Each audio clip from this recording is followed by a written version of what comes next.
point in the course, the timeline should be familiar to you. You should even feel comfortable with the editing techniques we've covered so far. If not, take the time to review them, or better yet, practice them some more before moving forward.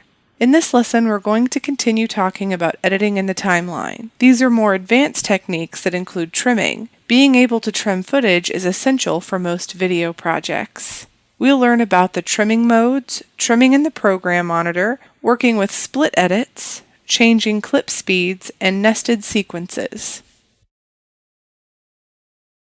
There are 5 trim modes in Premiere Pro. Those 5 modes are regular, ripple, rolling, slip, and slide. Let's learn how to use each one.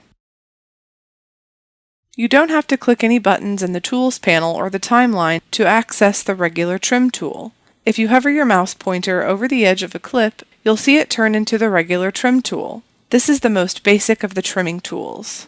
Note: remember that if your audio and video files are linked, you'll trim both of them when you trim one. For that reason, before you start to trim, you should unlink the tracks if you don't want that to happen. The regular trim tool is a red arrow. However, where it appears will let you know what you can do with it. Here's what I mean. You can drag inward or outward using the tool. If the tool is on the inside of the clip instead of on the outside of the clip, it would mean that you could only drag inward. When you reach the beginning or end of a clip, you'll not be able to drag any further when dragging outward. In order to extend the length of the clip, you'll have to slow the playback speed. We'll learn about that later in this lesson. When dragging outward, you can't use the regular trim tool when the clip shares a border with another clip or the start of a sequence. And you also can't use the regular trim tool when dragging outward because it will move other clips. That said, here's how to use the regular trim tool to trim a clip on the timeline. Hover your mouse over the edge of a clip.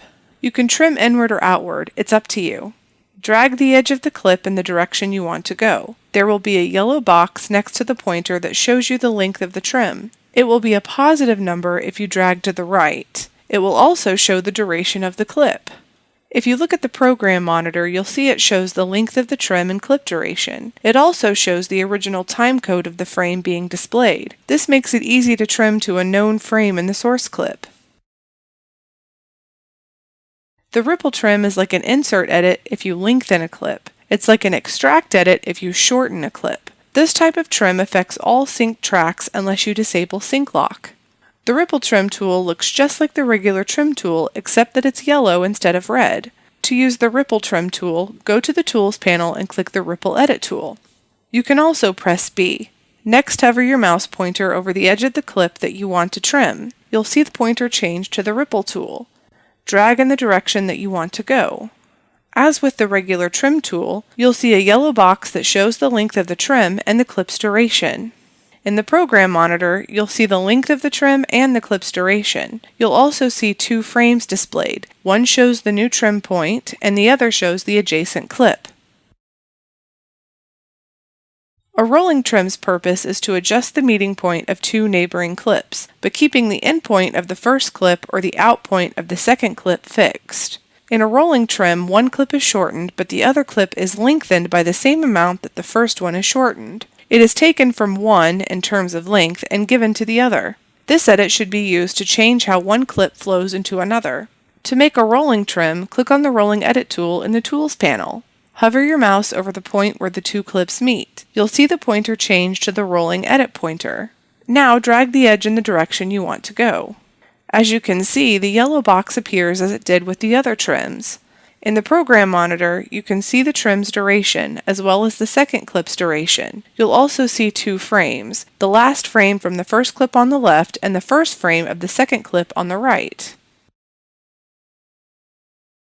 Slip edits are one of the neatest ones that Premiere Pro offers. Let's say that you set in and out points in a source clip in the program monitor. You move it to the timeline and realize that you need a few more seconds of the source footage than you originally thought. This could be a real headache without the split edit.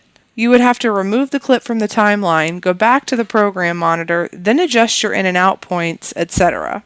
However, by using a slip edit, you can make the adjustments right in the timeline. You can just drag the content in that clip forward by the number of seconds that you need. To make a slip edit, click the Slip tool in the Tools panel.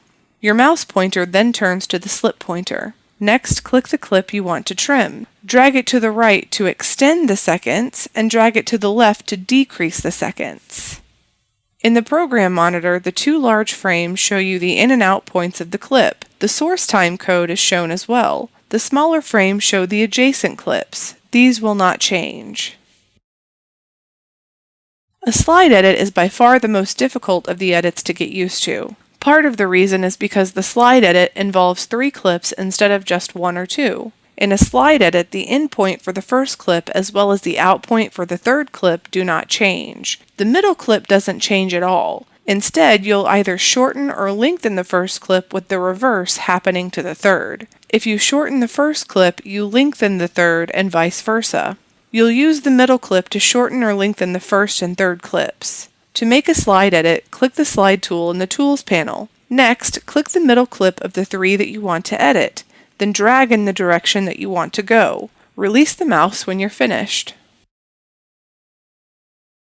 The program monitor can be a better place to trim your clips if you're working in audio, because you'll be able to hear the audio while you trim. However, only 3 trims are available in the program monitor. These trims are the regular, ripple, and rolling. To get to the trim mode in the program monitor, you can press the T key or double-click on any edit point with either the regular, ripple, or rolling tool.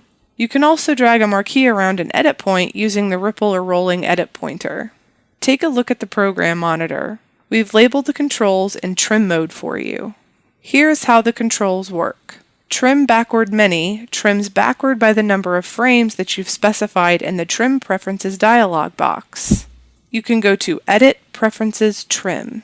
Trim Forward Many is the same as Trim Backward Many, except that it trims forward. End Shift Counter is how many frames the endpoint of the second clip has been changed. Trim Forward trims forward 1 clip. Trim Backward trims backward 1 clip. Out Shift Counter shows how many frames the out point in the first clip has been changed. Trim Mode Indicator shows the type of edit. A blue line under both windows is a rolling edit. If it's just under one window, it's a regular or ripple edit. To choose an editing mode, right-click on the intersection between the 2 clips in the timeline. The best way to learn the different trimming techniques both in the timeline and the program monitor is to take time to practice them. You'll get a better feel for how each works, and you'll learn which one to use when you need to trim clips in your projects. Split edits are also known as L-cuts and J-cuts. J-cuts are edits where audio can be heard before the video is seen. With an L-cut, audio still plays after the video goes to the next clip or scene. You use the rolling edit to perform split edits. To create a rolling edit, go to the Tools panel and click the Rolling Edit tool. You can also press N. We're going to use 2 audio tracks as examples.